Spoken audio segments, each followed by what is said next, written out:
Alors c'est une société qui a deux racines profondes, l'une au Japon, où la société Horiba a été créée après la guerre par le docteur Horiba, et l'une en France qui elle remonte au début du IXe siècle, lors de la création de Jobin Yvon.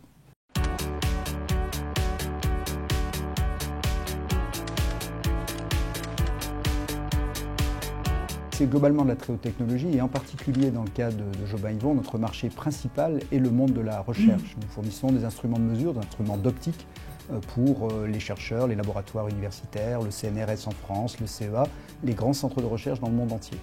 Voilà par exemple une des composants optiques qui sont fabriqués en fait dans cet atelier. On arrive comme ça à avoir en fait des réseaux de diffraction optique qui ont pour propriété de diffuser la lumière et de faire une analyse en fait de l'ensemble des rayons lumineux qui sont en fait injectés sur cet objet.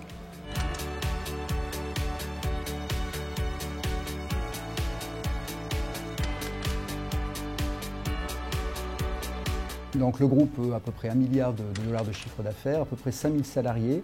Je pense que ce qui est notable, c'est que l'Europe est une région très importante pour le groupe Horiba, puisqu'elle fait à peu près 400 millions d'euros et presque 2000 personnes maintenant. Voilà, le petit objet que vous venez de voir tout à l'heure, la pièce optique en question, donc est intégré en fait à ce niveau-là dans un sous-ensemble optique qui comprend tout un tas de pièces optiques et électroniques afin d'être intégré en fait dans différents objets qui sont vendus à nos clients à destination de l'instrumentation ou d'applications télécom par exemple.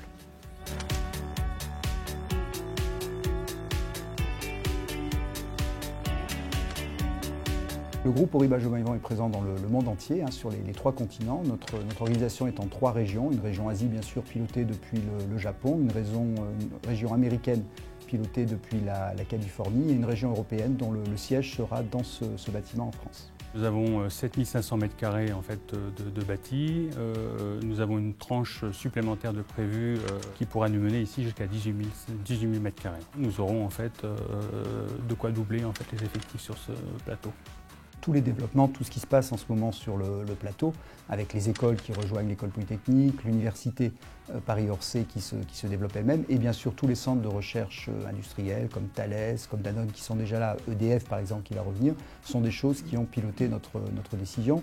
Pour prendre un exemple, la société Jobin Yvon peut trouver des applications dans le domaine photovoltaïque et nous sommes d'ores et déjà en fait en train de nous associer avec EDF, donc le centre de recherche d'EDF et Total, qui veut également se diversifier dans le photovoltaïque pour participer à la création de l'Institut photovoltaïque francilien, qui sera un des 2 ou 3 plus grands centres mondiaux de recherche dans le photovoltaïque.